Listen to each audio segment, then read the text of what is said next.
I'm meteorologist Peter Chan at the National Weather Service for Alaska statewide weather on this Thursday.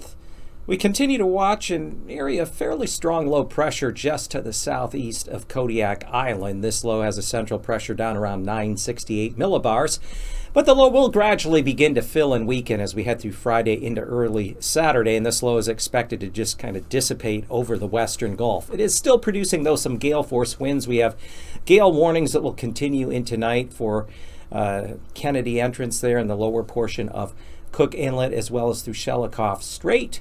And as we look east, a frontal system associated with this low has produced some wet accumulating snow in the northern panhandle. Winter weather advisories remain in effect for the Haines and Klondike highways above Haines and Skagway through 9 o'clock this Thursday evening. 3 to as much as 5 inches of snow could fall in these areas through mid-evening, with some of the higher amounts expected as you get up toward White and Chilkoot passes.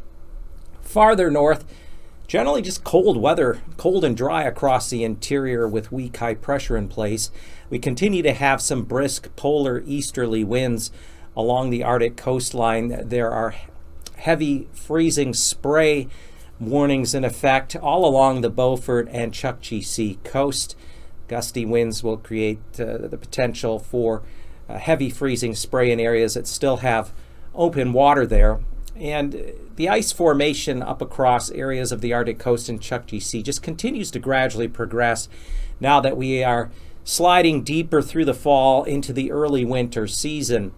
And overall, we are looking for colder, drier high pressure to take over the northern and central interior as we go through this weekend, and especially into next week, which will allow temperatures to gradually get colder across much of the mainland as we go through next week. So keep that in mind. Colder temperatures will be on the way with sub-zero readings at night, especially up there across portions of the interior. Also, the overall low pressure pattern is going to become more active, and a stormy pattern emerges by mid-month, especially in areas of the Bering Sea up into the Gulf. So this will include areas of the southwest mainland, south central along the Gulf Coast into the Panhandle. Expect more stormy weather by mid-month.